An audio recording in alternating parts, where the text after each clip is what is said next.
Welcome to our game day edition, a rarity here. Golden Black Live. Haven't had one of these in 5 years for no, actually 6 years since September of 2017 when Purdue played Ohio. But it's Purdue, Wisconsin tonight from Ross-Ade Stadium. And the man with the finger on the pulse of what's going on, Tom Dienart, my colleague with goldenblack.com. I want to thank our sponsors, Triple X on the hill, but on the level, a Purdue tradition since 1929. Tom and I are actually going to get there on a Thursday. We did get there, I should say, and we look forward to always enjoying the best that the Airsmans have to offer. And of course, State Farm agent Trent Johnson at trentismyagent.com. We appreciate Trent. He will be on the sidelines again, not refereeing high school. He'll be on Purdue sidelines tomorrow night, or excuse me, tonight, I should say, when the Boilermakers take on Wisconsin. All right, Tom. It is a daunting task for Purdue against the Badgers. It has been for a long time. No wins in that series since 2017, 1997. But you've ably pointed out none of that matters in this game, but yet Purdue comes into this game a touchdown underdog. How do you look at this one? And now that you've looked at it all week, what do you see that we might see tonight when the two teams clash?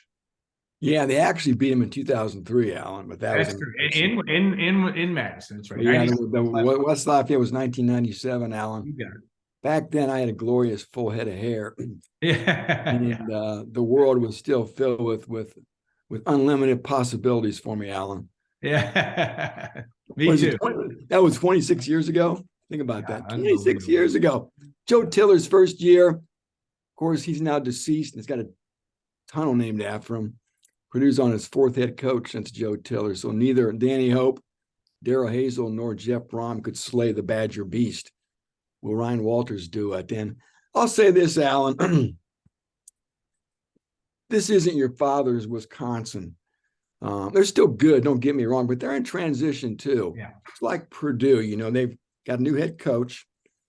And like Purdue, they're installing an air raid-based offense. And they haven't exactly knocked it out of the park the first 3 weeks. Now they're 2-1, but they beat a very bad Buffalo team. And they struggled to beat Georgia Southern last week, even though they had 5 interceptions. And they lost at Washington State. So they've kind of, I talked to Matt LePay, who's the voice of the Badgers, and he kept describing them as a work in progress. So they're not again, they're still very talented, don't get me wrong. Still got a lot of potential. They're still physical, but they're trying to fit into their new clothes, if you will, and still trying to adjust. So, maybe getting the Badgers at this point in game number 4 as they're transitioning may be a good thing for Purdue here. Yeah, I think and the way the season has unfolded, of course, I think I've discussed this a great deal about the fact that it is a work in progress, and it is also the story of trying to build a foundation. So Purdue and Ryan Walters, they would, the last thing they'll admit about tonight is, we want to go out and just play. Well, they want to win. I get it. But it's also about how Purdue, we saw how Purdue responded after the loss to Fresno. They were good enough to beat Virginia Tech in that crazy situation. They did not play well against Syracuse in many phases of the game. And yet, again, they got a chance to do something that hasn't been done in a long time. And I would agree that this is not a Wisconsin team that's unbeatable. Do you look at the Badgers? It's just kind of interesting. Luke Fickell obviously had so much success at Cincinnati. He did coach once in the Ross-Ade Stadium as the interim head coach for Ohio State back in 2011 when Robert Marve had the quarterback sneak to win that game, as I recall. But my point is, do you think you've watched Big Ten football for a long time? The Badgers had such an identity. They're really trying to do something different with Fickell. Good move or bad in your view? I mean, probably a silly question. It's probably too early to tell. Fickell's an excellent coach, but how do you view that? Just that change to that air raid offense and maybe a little more of a focus of trying to throw the football. I think it's good, Alan. I know Wisconsin's identity since Barry Alvarez got there way back in 1990. Was to be physical, pound you. Always were talented on defense, but it was that offensive identity that they won the line of scrimmage, Allen, on both sides of the ball. Right. And again, the litany of running backs had matriculated through Madison since 1990. I mean, it's a who's who of studs, led by Ron Dane, of course, who won the Heisman Trophy. And there have been many, haven't yeah, there? remember Brent Moss, Oh, Terrell, yeah. and all those guys. I mean, you can go on and on. Just super impressive. So yeah, I think football's changed, and I think you have to always change and adapt and update and freshen up and stay with the times. And again, I know it may seem incongruous to move away from an identity that was so good to Wisconsin for so long, but modern football dictates that you throw the football and you're more based around throwing the ball. And I think maybe this is a nod to that. And I think it appeals to recruits as well. Yeah. So and the NFL is a passing game now too, or league now too, Alan. We all know that with the quarterbacks. Back in our era as kids, it was all about Franco Harris and O.J. Simpson and Lydell Mitchell and John Riggins and Larry Zonka. Everybody wanted that number 32 jersey. Yeah. Of course, it's all about number 12 now and being the quarterback. So again, yeah, why again, like I said, it may seem weird for them to move away from what had been so good to them for so long. I think they'd grown stale maybe up there and they wanted to go a different direction. So Phil Longo is calling the plays. He came from North Carolina. He's well respected. Fickle's got that defensive background. Mike Tressel calls the defense. Sort of a three-man front, Alan. A lot of what they've seen, even last week from Rocky Long in Syracuse. So they're going to be well coached, and they got talent. They'll be the more talented team, I think. But like I said, they're still a work in progress, and maybe Purdue can ambush them here. Of course, they obviously have Tanner Mordecai, a quarterback, this SMU transfer. They do like to sling it, but they're not. They have, Braylon Allen and Chaz Malusi and running backs. Still, they can run the football. Yeah. While the weather is expected to be great tonight, all that, but they can still play the old style a little bit if they need to. I don't know if that's the point is Braylon Allen, both those guys ran very well against Purdue, and guys that will cause problems out of the running back position.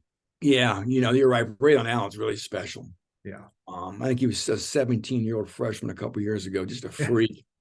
And then Malusi came from Clemson, and I remember that was the guy Purdue was after hard.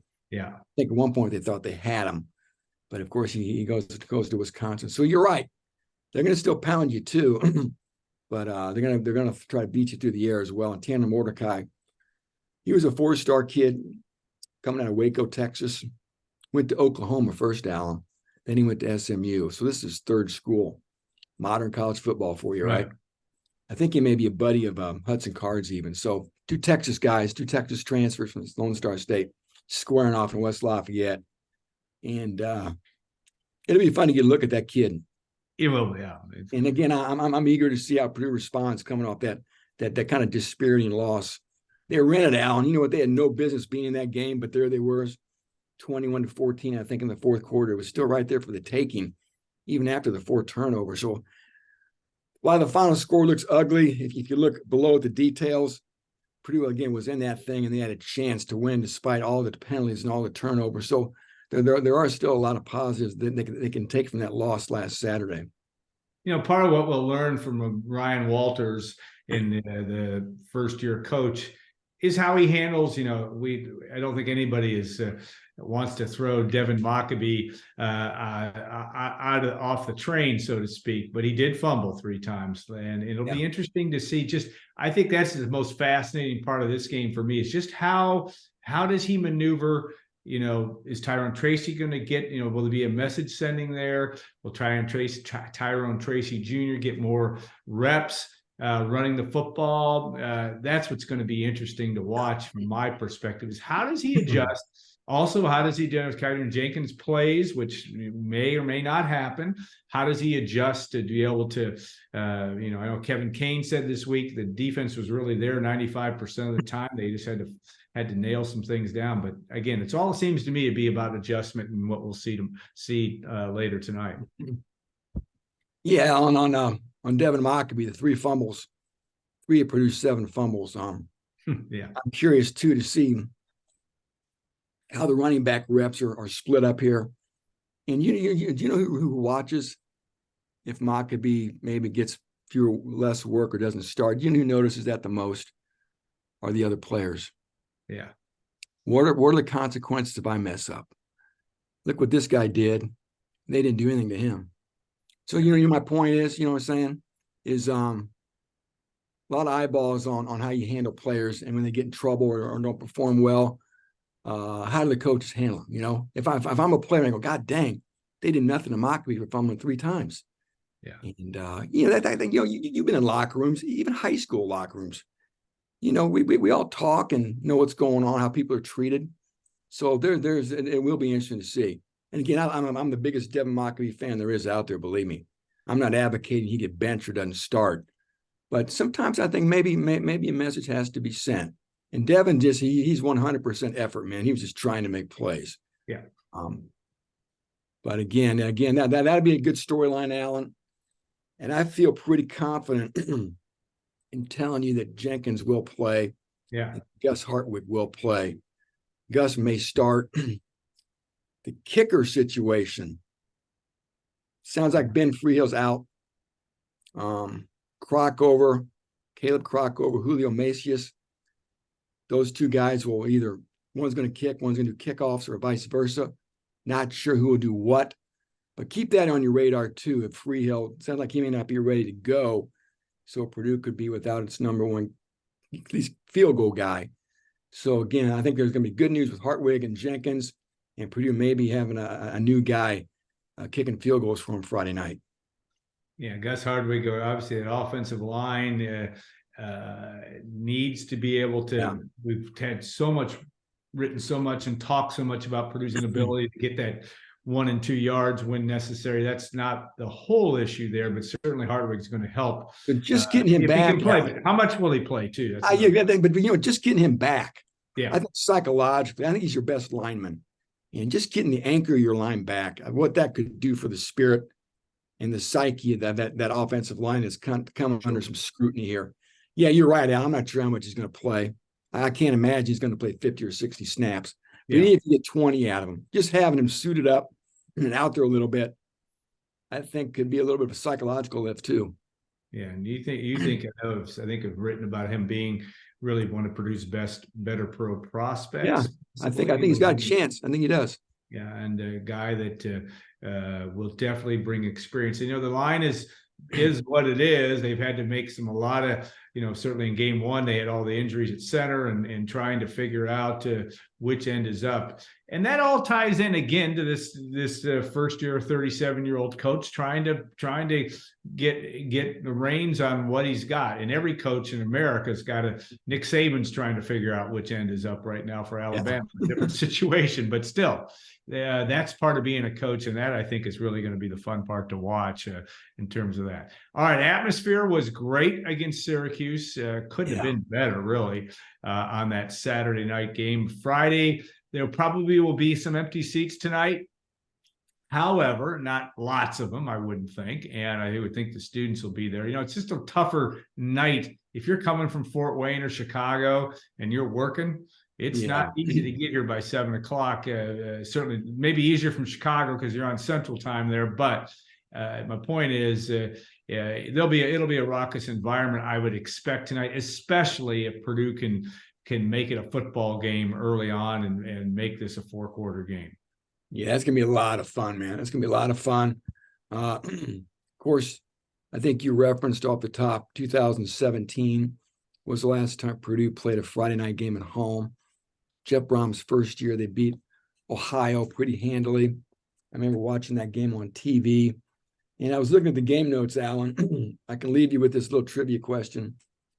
The last time Purdue won a Big Ten game on a Friday was when and who against? A Big Ten game. I think we can go back to Indiana, 1995. There you go. You nailed it, Alan. And it's funny. I wonder if we didn't get that right in our number crunching. But yes, they played Mike Allstott, one of the great performers of all time, 264 yards, and had a quarter to spare. I mean, basically Yeah. did not finish that game. He would have broken Otis Armstrong's 275-yard rushing record that was set also against Indiana. Yes, I had to think about that because that was Thanksgiving weekend. Purdue was Yeah. prime time, well, not prime time, but afternoon ESPN, kind of like the Iowa-Nebraska game is now. Yeah. And the Boilermakers had center stage, two teams not going to bowls. But Purdue just absolutely destroyed Indiana that day, thanks to Mike Allstott. So that is and I think about that 44-7 game against Ohio. That's another good trivia question on who caught because it was one of those environments where Jeff Brom, they pulled out a couple trick plays, and one of his best trick plays in his 6 years at Purdue was a pitch pass or that Cole Herdman ended up catching from David Blau, and Blau handed it to Knox. Knox gave it to Jackson Anthrop, and then handed it back to Blau and threw it to Cole Herdman for a touchdown. It was like, oh my gosh, Jeff Brom has arrived. You saw it a little bit the first week against Louisville, but the second week that was a big deal. Now, Jim, am I wrong? The last time Purdue played on a Friday was at Nevada. That's correct. And you were out there for that. And that was a start of a very troubling season for Jeff Brom with 4-8 and 56-yard field goal at the buzzer, right? By a true freshman. Yeah, that was crazy. That was a crazy night, Alan. And that was a game where Purdue just gave that game away. And of course. Who was the coach in Nevada? Jay Norvell, right? Yeah, it was in the headlines all last week. Yeah, Jay Norvell. Yep. So that's what's great about college football is that we can digress, regress, we can move around. But you got one last question, and again, you had not joined our staff yet. I don't believe, right? And 18 was the 44-41 game, double overtime, or were you working with us by that time? No, I wasn't. No, when you're talking about when the Wisconsin won over here in triple overtime. Yes, I was not working with you guys then, but I was at that game, and I thought Purdue had that game won, Alan. And now I'm drawing a complete blank on the running back for Jonathan Taylor. Oh, yeah. We've heard that guy. Yeah. Down the street. He ran wild. He was available for that game. Jonathan Taylor had 300 and some yards, not break Eric Allen's record, but I think he had about 100 in overtime. I mean, they could not stop him. And I thought Purdue had that thing won. 25 yards. So it can happen if you're a Purdue fan tonight. I think it's possible at 7.5 point underdog for a kickoff at 7 p.m. Going to be a lot of fun from that standpoint. But I think, and look on our site, we'll have our predictions. Our predictions probably already on there. Tom, what's your gut on this one? What are you going to? I had to go. I went Badgers, but I don't have them covering. I can't remember the score I put in, but. I got to go with until proven otherwise, Alan. I mean, this monster's become so big. And again, not that history matters. It matters nothing on what's going to happen Friday or tonight. It's fun for us to talk about, but I still think Wisconsin's the better team talent-wise. And I don't know if they're better coached, but again, I just had to go Badgers right now. Yeah, it's interesting because I know the Golden Black report this morning, I will have picked 34-26 Wisconsin, and yet I've been wrong every week. So don't, for gosh sakes, don't take me to your favorite betting parlor because just when you think, and that's what's great about it, just when you think it's not going to happen, it will. But exactly. I would be shocked if it's an easy game for Purdue. Let's just say that it'll be a game that I can't imagine it won't be. If Purdue can pull up the upset, it'll be a 4-quarter game. I just hope, if they do lose, that they can make it a game, like you said, and get deep into the fourth quarter. Because Alan, not to look ahead, but that homecoming game with Illinois on the 30th of September, I think that's a game Purdue's got to win. Yeah, I don't think people expect them to win tonight, but I think they expect them to beat Illinois. So again, not to get ahead of ourselves, that one looms pretty big right around the bend. Yeah, no question. That's going to be a fun thing to watch. And it is. I still think the story of the season is, do they take incremental steps? And one of them could be by playing well tonight and competing against a team that's been typically physical. I know it's a new coach, and can they, but those types of things come out to play. All right, Tom, thanks so much. We will take a short break. and be back. Paul Sattler and Ray Davis, Ray Feld Davis, will join us for our last two segments. Paul, we're going to talk creative services and what's going on in that world of really interesting stuff that Paul and his staff put together for all the social media, but all the other things you see around Ross-Ade Stadium, all the photos, etc. And Ray Feld Davis will be talking about his Zach Edey event in October, but also we're going to get Ray's opinion about just how good Purdue men's basketball will be this year. Of course, Ray, Defensive Player of the Year in 2015 for Purdue, but also an analyst for the Big Ten Network. So we'll look forward to that as well. So stay tuned. We'll be back in 2 minutes on Gold and Black Live.